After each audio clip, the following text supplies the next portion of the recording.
"Get that old man out of here before he gets himself killed," shouted Fire Captain Rodriguez, as thick black smoke poured from the third-floor windows. What he didn't know was that the 78-year-old man standing calmly behind the fire trucks had fought more dangerous blazes than anyone on his entire crew, and in just minutes, he would prove it.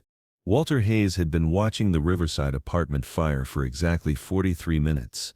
The Denver Fire Department had deployed everything: aerial ladders, foam suppressant systems, and their newest thermal imaging equipment. Yet the flames were winning. 23 residents remained trapped on the upper floors, and time was running out. The irony wasn't lost on Walter. This was the same building where he'd conducted fire safety inspections just 5 years ago, when he was still fire chief. He knew every exit, every structural weakness, and every potential flashpoint in that building. But now at 78, wearing a simple flannel shirt and jeans, he was just another bystander being pushed behind the safety tape. Walter's weathered hands gripped the chain-link fence as he watched the chaos unfold.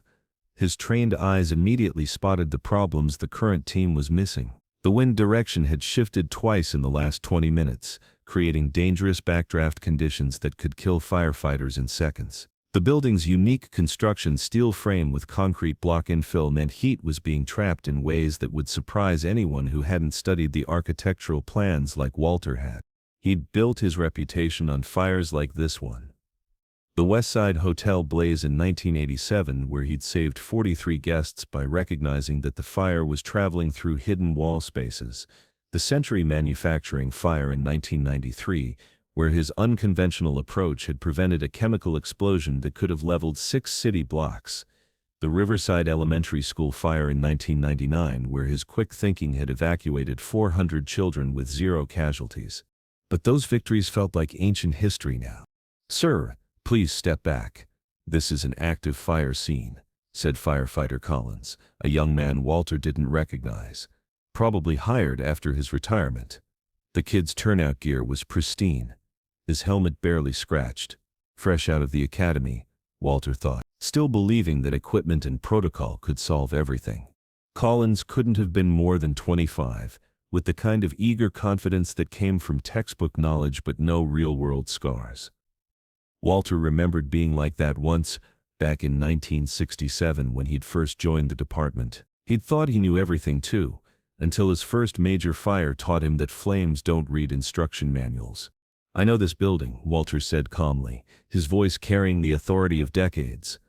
"The southeast stairwell has been compromised since 2018. Your men are wasting time trying to access it." Collins barely glanced at him. "Sir, we have trained professionals handling this. Please move back." The dismissal stung, but Walter had expected it. He'd become invisible over the past 5 years, just another retired old-timer with opinions nobody wanted to hear. But as he watched 2 firefighters struggle with a ladder placement that was doomed to fail, he knew he couldn't stay silent. Walter took 3 steps back but didn't leave. He pulled out his cell phone, an old flip phone that made Collins smirk, and dialed a number he'd memorized 40 years ago. The young firefighter probably thought it was cute, this old man with his ancient technology. What he didn't know was that Walter had chosen that phone specifically because it worked when smartphone towers failed during emergencies. "Fire Department dispatch. This is Walter Hayes. I need you to patch me through to whoever's commanding the Riverside Avenue fire." "Sir, all emergency lines need to remain clear. Tell them it's former Chief Hayes. They'll want to take this call." 3 blocks away, Deputy Chief Sarah Martinez was coordinating the response from the command vehicle when her radio crackled. "Chief Martinez, you have a call from someone claiming to be former Chief Hayes." Martinez paused. She'd heard stories about Walter Hayes, legendary stories passed down like folklore among the department. The man who'd revolutionized urban firefighting techniques in the 80s.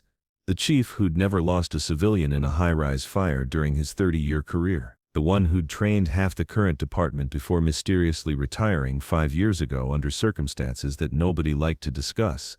Sarah had been a rookie when Walter was chief, and she'd witnessed his methods firsthand. The way he could read a fire like others read books.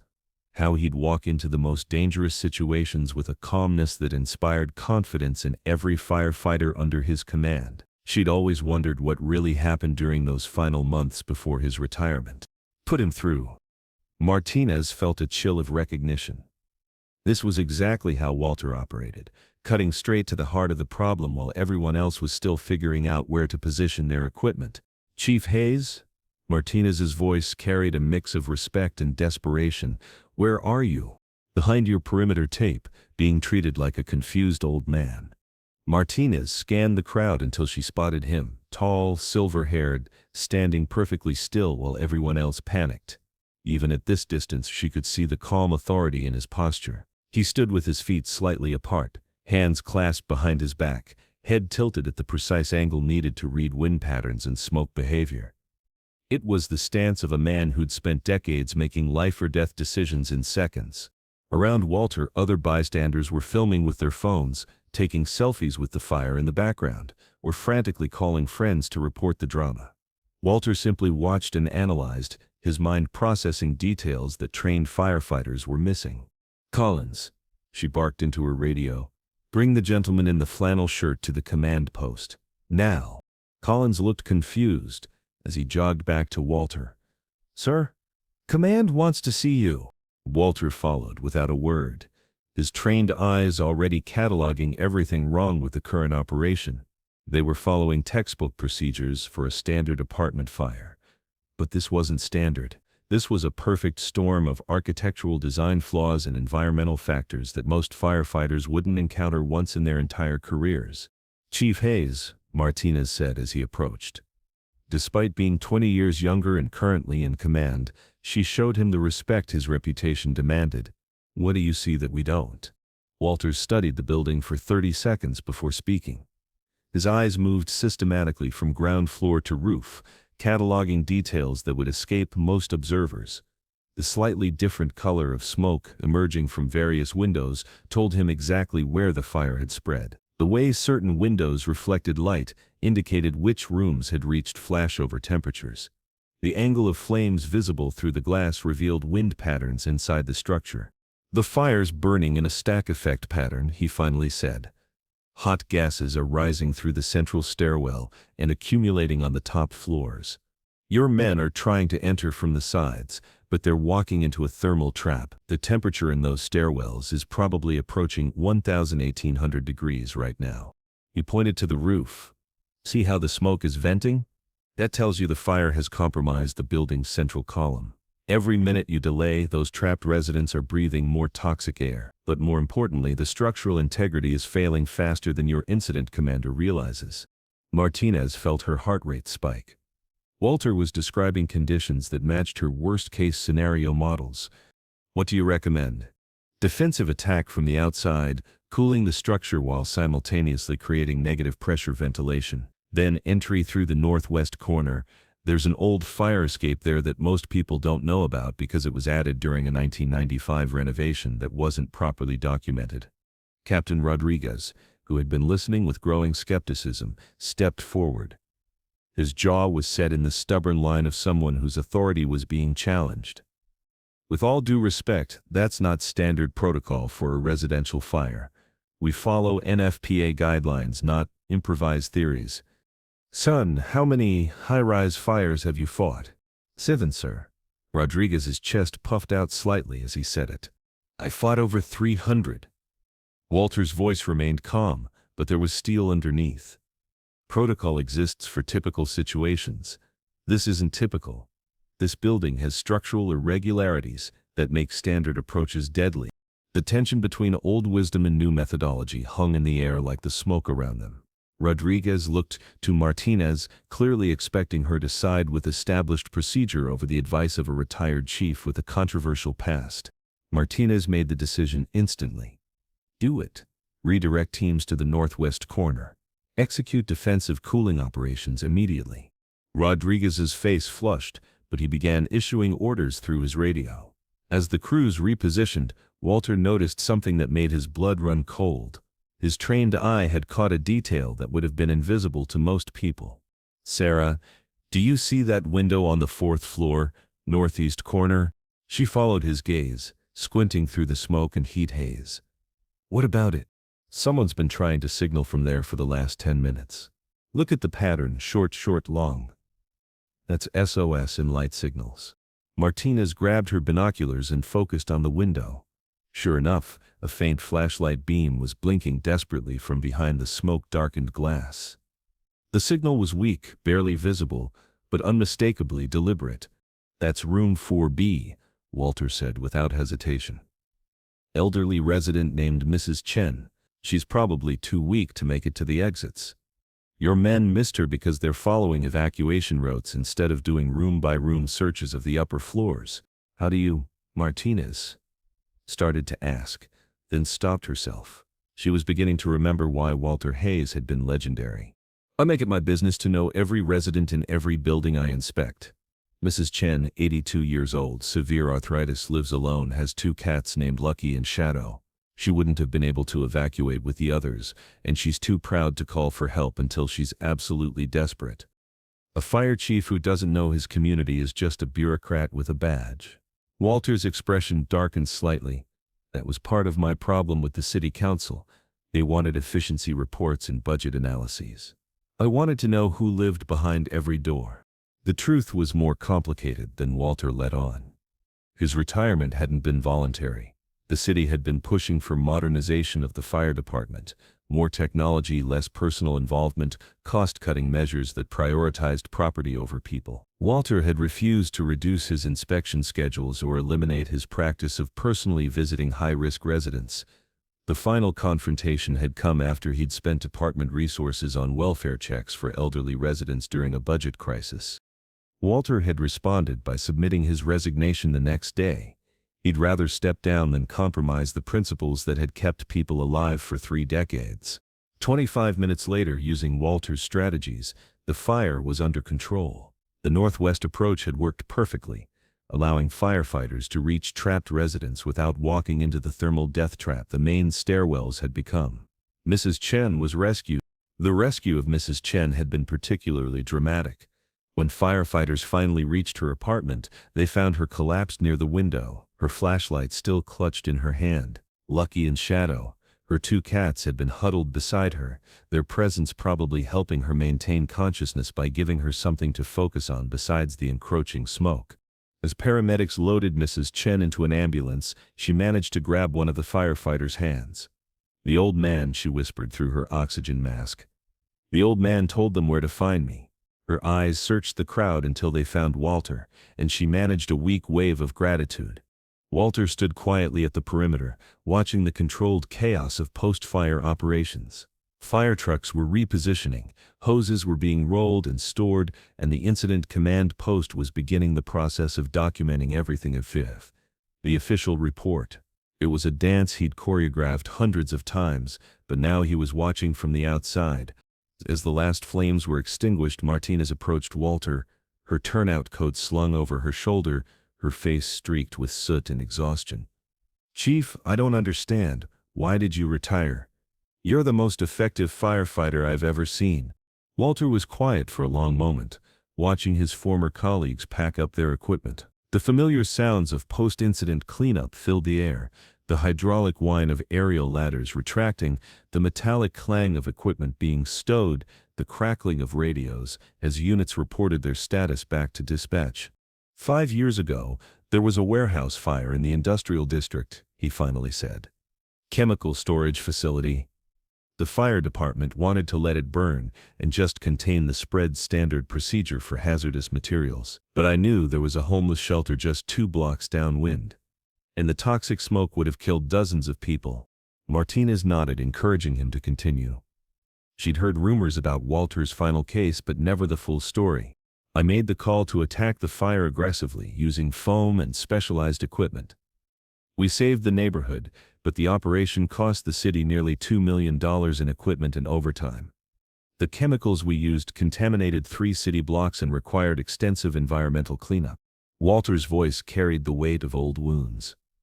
The city council didn't appreciate my methods.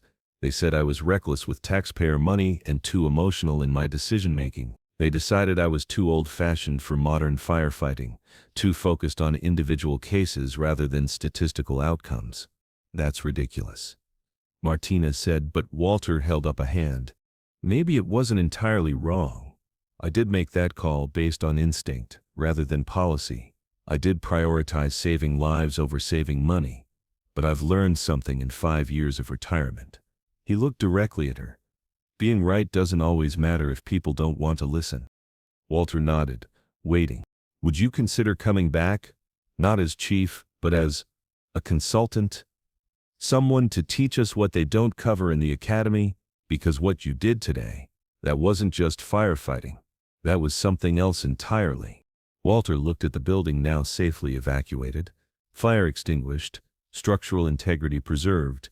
The smell of water-soaked ash filled the air, but it was the smell of victory, not defeat. Smoke still drifted from a few windows, but it was white smoke now, steam from cooling operations rather than the black, toxic clouds that had been pouring out an hour earlier. Then he looked at the young firefighters around him, many of whom were staring at him with newfound respect. Collins approached tentatively, his pristine helmet now dented and smoke-stained from the operation. "I'll think about it," Walter said quietly. Martinez stepped closer, lowering her voice so the others couldn't hear. "Chief, the city made a mistake when they pushed you out. Everyone knows it. The current administration is different. They'd welcome you back. Mayor Rodriguez, no relation to the captain here. She's former military. She understands the value of experience. It's not about the job, Sarah. It's about whether people want to learn from experience or just follow rules written by committee members who've never faced a real emergency." The words hung in the air between them, carrying the weight of old frustrations and new possibilities. Martinez understood the deeper meaning. It wasn't about Walter's wounded pride or desire for vindication. It was about whether institutional knowledge would be valued or discarded in favor of cost-effective procedures. As Walter walked back toward his pickup truck, a 1995 Ford that he'd maintained himself for 27 years, Collins jogged after him. The young firefighter's eager confidence had been replaced by something deeper, genuine humility. "Mr. Hayes? Chief Hayes? I just wanted to say, I was wrong to dismiss you. Would you mind if I asked you some questions sometime? About reading fires, I mean. About seeing things that others miss." Walter stopped and turned. For the first time that day he smiled, not the polite professional smile he'd been wearing, but something genuine and warm. "Son, what's the first rule of firefighting?" Collins straightened up, reciting from memory, "Preserve life and property." Collins nodded seriously, absorbing the wisdom like a sponge. "And Collins?" Walter's expression grew more serious. "Next time an older person tries to tell you something about their area of expertise, listen first, judge later. You might save more lives that way. Experience isn't always right, but it's always worth considering." 3 months later, Walter Hayes returned to the Denver Fire Department as senior training consultant. The decision hadn't been easy. He'd spent weeks considering whether the department had really changed or if this was just a temporary shift in attitude brought on by one successful rescue. The turning point had come when Mayor Rodriguez personally visited him at home. She'd sat at his kitchen table drinking coffee from mismatched mugs and told him about her own experience as a young Army officer who'd learned to value the wisdom of crusty old sergeants. "We need teachers, not just firefighters," she'd said. "We need someone who can bridge the gap between protocol and reality." His first class was titled Reading the Fire, Techniques for Understanding Fire Behavior That Couldn't Be Learned from Textbooks or Computer Simulations. 37 firefighters attended, including Collins and Rodriguez. The room was packed beyond capacity, with officers standing along the walls to hear what the legendary Walter Hayes had to teach.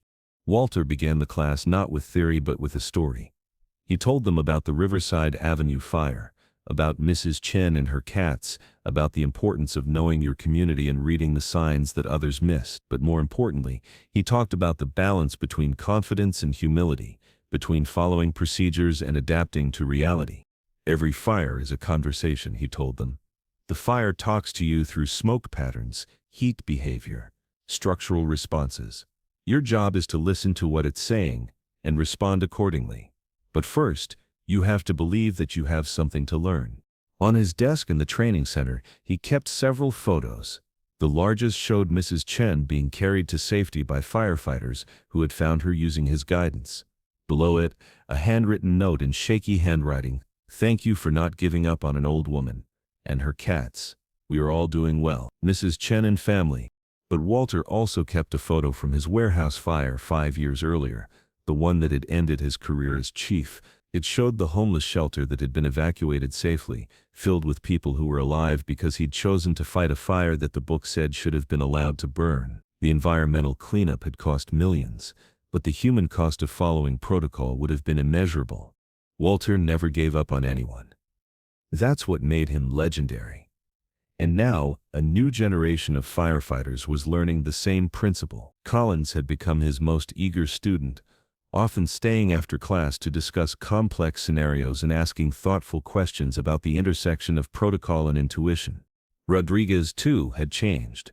He'd begun incorporating Walter's observational techniques into his own incident command approach, learning to balance textbook knowledge with real-world adaptation. The captain who'd once dismissed experience in favor of procedure now sought out Walter's advice on difficult cases.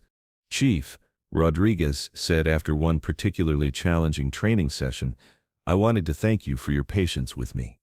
I realize now that I was so focused on being right that I stopped trying to be effective. Because sometimes the most important knowledge comes from those who've been forgotten.